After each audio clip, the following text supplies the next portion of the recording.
ନମସ୍କାର ସାଙ୍ଗମାନେ, ଜୟ ଜଗନ୍ନାଥ। ଆଜି ଆସନ୍ତୁ ଜାଣିବା କଲରା ପିତା କିନ୍ତୁ ସତ୍ୟ କଥା। ଭକ୍ତି ପଥରେ ଯିବା ପାଇଁ ବୃଦ୍ଧ ଅବସ୍ଥାକୁ ଅପେକ୍ଷା କରନ୍ତୁ ନାହିଁ, କାହିଁକି ନା ବାସି ଫୁଲ ବି ପ୍ରତିମା ଉପରେ ଚଢ଼ାଯାଇ ନଥାଏ। ଦୁନିଆର ଅପମାନ ପାଇଁ କେବେ ବି କ୍ରୋଧିତ ହୁଅନ୍ତୁ ନାହିଁ, କାହିଁକି ନା ଅପରିଚିତ ବ୍ୟକ୍ତି ତ ହୀରାକୁ କାଚ ବୋଲି ବୁଝିଥାନ୍ତି। ଘର ଲୋକ ଯଦି ଗାଳି କରୁଛନ୍ତି ତେବେ ସମ୍ଭାଳି ଯିବା କଥା।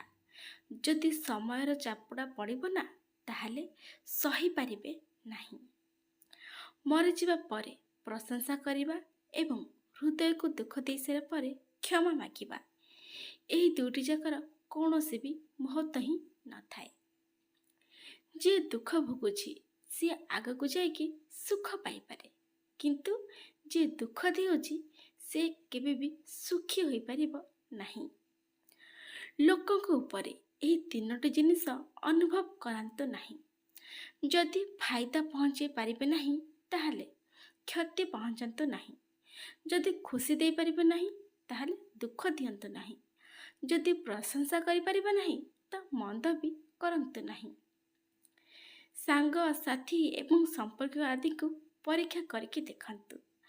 ଯଦି ଆପଣଙ୍କ ପାଖରେ ପଇସା ଓ ସଫଳତା ନାହିଁ, ତାହେଲେ ଆପଣଙ୍କୁ କେହି ବି ସାଥ ଦେବା ପାଇଁ ମିଳିବେ ନାହିଁ। ଯଦି ସଫଳତାର ଉପରେ ଅଛନ୍ତି, ତାହେଲେ ଧୈର୍ଯ୍ୟ ରଖନ୍ତୁ, କାହିଁକି ନା ପକ୍ଷୀ ବି ଜାଣିଛି କି ଆକାଶରେ ବସିବା ପାଇଁ ଜାଗା ନାହିଁ। 4ଟି ଦୁର୍ଲଭ ଗୁଣ। ଧନ ସହିତ ପବିତ୍ରତା ହେବା କଥା। 2ରେ ଦାନ ସହିତ ବିନୟ ହେବା କଥା। 3ରେ ବୀରତ୍ୱ ସହିତ ଦୟା ହେବା କଥା। 4ରେ ଅଧିକାର ସହିତ ସେବା ଭାବ ହେବା ନିହାତି ଜରୁରୀ। ଜୀବନରେ ଯାହା ବି କରିବାର ଅଛି ନିଜ ଭରସାରେ ଏବଂ ନିଜ ଦମରେ ହିଁ କରନ୍ତୁ, ଲୋକଙ୍କ ଭରସା ଉପରେ ନୁହେଁ। କାହିଁକି ନା ଲୋକ ସେତେବେଳେ କାନ୍ଧରେ ଉଠାନ୍ତି ଯେତେବେଳେ ମାଟିରେ ମିଶିବାର ହେବେ। କିଛି ଲୋକ ଏମିତି ବି ଜୀବନରେ ମିଳନ୍ତି ବା ଜୀବନରେ ଥାନ୍ତି, ସାଥିରେ ବସିକି ହସିବେ ଏବଂ ପିଠି ପଛରେ କାମୁଡ଼ୁଥିବେ। ସଂସାରରେ ସମସ୍ତଙ୍କଠୁ କିଛି ଶିଖନ୍ତୁ, ଯେମିତିକି ପିମ୍ପୁଡ଼ିଠୁ କଠିନ ପରିଶ୍ରମ କରିବା, ବଗଠୁ କୌଶଳ ଏବଂ ବୁଢ଼ିଆଣଠୁ କର୍ମଶାଳା ଶିଖିବା ଦରକାର। ଜୀବନରେ ସବୁବେଳେ ଗୋଟେ କଥା ମନେ ରଖନ୍ତୁ କି ଲହୁଣୀ ଲଗାଉଥିବା ହାତରେ ସବୁବେଳେ ଛୁରୀ ହିଁ ରହିଥାଏ। କେହି ଜଣେ ପଚାରିଲେ, ଏହି ସଂସାରରେ ଆପଣଙ୍କର ନିଜର କିଏ? ଜ୍ଞାନୀ ବ୍ୟକ୍ତି ଜଣକ ହସି ଦେଇ କହିଲେ, ସମୟ। ଯଦି ଭଲ ଥିବ ତ ସମସ୍ତେ ନିଜର, ନହେଲେ କେହି ବି ନିଜର ନୁହନ୍ତି। ହୃଦୟରେ ମିଛ ରଖୁଥିବା ଲୋକ ଜିଭରେ କେମିତି ବା ସତ କହିବ? ଯାହାର ଭାବନା ହିଁ ଭୁଲ, ସେ ଭଲ କ'ଣ ଓଜନ କରିବ? ମଣିଷ ଯେତେ ବି ଧନୀ ହେଉନା କାହିଁକି, ସମସ୍ୟାକୁ କେବେ ବି ବିକିପାରିବ ନାହିଁ କି ଶାନ୍ତିକୁ କେବେ ବି କିଣିପାରିବ ନାହିଁ। ଭୁଲ ବ୍ୟକ୍ତି କେତେ ବି ମିଠା କଥା କହୁ, କିନ୍ତୁ ଗୋଟେ ଦିନ ସେ ଆପଣଙ୍କ ପାଇଁ ବିମାରୀ ହିଁ ବନିବ। କିନ୍ତୁ ଭଲ ବ୍ୟକ୍ତି ଯେତେ ବି ପିତା କଥା କହୁ, କିନ୍ତୁ ଗୋଟେ ଦିନ ସେ ଆପଣଙ୍କ ପାଇଁ ଔଷଧ ହିଁ ବନିକି କାମରେ ଆସିବ। ଲମ୍ବା ସୂତା ଏବଂ ଲମ୍ବା ଜିଭ କେବଳ ସମସ୍ୟା ହିଁ ସୃଷ୍ଟି କରିଥାଏ। ସେଥିପାଇଁ ସୂତାକୁ ଗୁଡ଼େଇ ଦିଅନ୍ତୁ ଏବଂ ଜିଭକୁ ସଂକ୍ଷେପରେ ରଖିବା କଥା। ମନୁଷ୍ୟ ଏହା ଭାବିବା କଥା ନୁହେଁ କି ସେ ତା ଜୀବନରେ କେତେ ଖୁସିରେ ଅଛି, ବରଂ ସେ ଏଇଟା ଭାବିବା କଥା କି ତା ପାଇଁ କେତେ ଜଣ ଖୁସିରେ ଅଛନ୍ତି। ପାଦ, ରାଣ ଏବଂ କଲମ, ଏହି ସବୁକୁ ଭାବି ଚିନ୍ତିକି ହିଁ ଉଠେଇବା କଥା। ଦୁନିଆରେ କାହାକୁ କେବେ ବି ବେକାର ବୋଲି ଭାବନ୍ତୁ ନାହିଁ, କାରଣ ଯେଉଁ ଗଛ ଫଳ ଦେଇନଥାଏ, ସେଇ ଗଛ ଛାଇ ଅବଶ୍ୟ ଦେଇଥାଏ। ଏକା ହିଁ ଚାଲିବା ଶିଖନ୍ତୁ, କାହିଁକି ନା ସାହାରା ଏବଂ ଭଲ ପାଇବା ଯେତେ ସତ ହେଲେ କ'ଣ ହେବ? ଗୋଟେ ଦିନ ସେ ତା'ର ଔକାତ ହିଁ ଦେଖେଇ ଦେଇଥାଏ। ସେଥିଲାଗି ଆପଣଙ୍କ ଜୀବନ ରାସ୍ତାରେ ଏକା ହିଁ ଚାଲିବା ଶିଖନ୍ତୁ।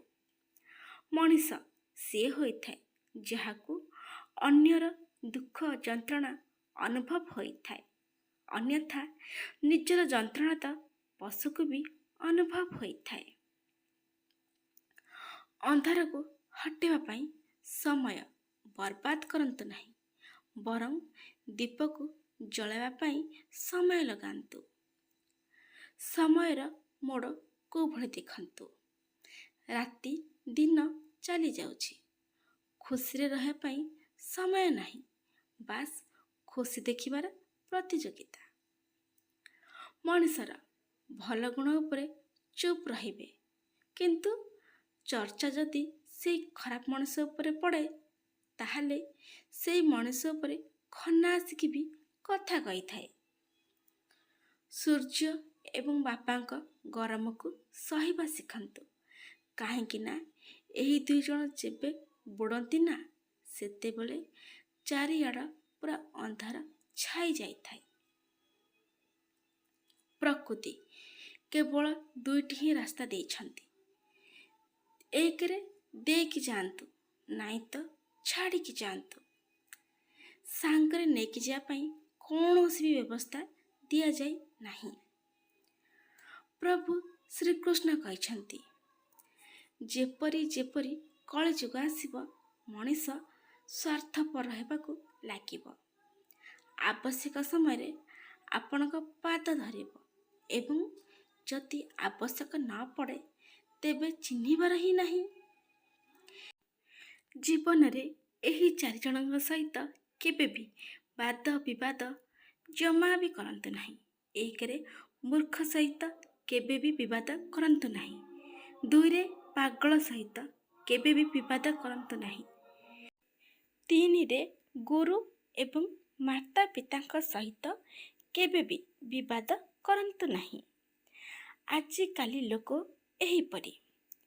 ଆପଣ ଆପଣଙ୍କ ଭିତରେ ଭଲ ଗୁଣ ହିଁ ଖୋଜନ୍ତୁ, କାହିଁକି ନା ଖରାପ ଗୁଣ ଖୋଜିବା ପାଇଁ ଲୋକମାନେ ହିଁ ଅନେକ ବସିଛନ୍ତି। ଯଦି ରଖିବାର ଅଛି, ପାଦ ଆଗକୁ ରଖନ୍ତୁ, ପଛକୁ ଭିଡ଼ିବା ପାଇଁ ଲୋକ ଅଛନ୍ତି। ଯଦି ସ୍ୱପ୍ନ ଦେଖିବାର ଅଛି ତ ବଡ଼ ସ୍ୱପ୍ନ ଦେଖନ୍ତୁ, କାହିଁକି ନା ଛୋଟ ଦେଖିବା ପାଇଁ ଲୋକ ଅଛନ୍ତି। ଭଲ ପାଇବାର ଅଛି ତ ନିଜକୁ ଭଲ ପାଆନ୍ତୁ, କାହିଁକି ନା ଶତ୍ରୁତା କରିବା ପାଇଁ ଲୋକ ଅଛନ୍ତି। ଏତେ ଛୋଟ ହୁଅନ୍ତୁ କି ଯିଏ ବି କେହି ଆପଣଙ୍କ ସହିତ ବସିପାରିବ ଏବଂ ଏତେ ବଡ଼ ହୁଅନ୍ତୁ କି ଯେତେବେଳେ ଆପଣ ଠିଆ ହୋଇଥିବେ ତ କିଏ ବସି ନଥିବେ। ଏମିତି ନୂଆ ନୂଆ ଭିଡ଼ିଓ ଦେଖିବା ପାଇଁ ଚ୍ୟାନେଲକୁ ସବସ୍କ୍ରାଇବ୍ କରିଦିଅନ୍ତୁ ଏବଂ ଲାଇକ୍ କମେଣ୍ଟ ସେୟାର ବି କରନ୍ତୁ। ସମ୍ପୂର୍ଣ୍ଣ ଭିଡ଼ିଓଟି ଦେଖିଥିବାରୁ ଆପଣଙ୍କୁ ବହୁତ ବହୁତ ଧନ୍ୟବାଦ। ଆଜି ପାଇଁ ରହୁଛି ସାଙ୍ଗମାନେ, ଜୟ ଜଗନ୍ନାଥ।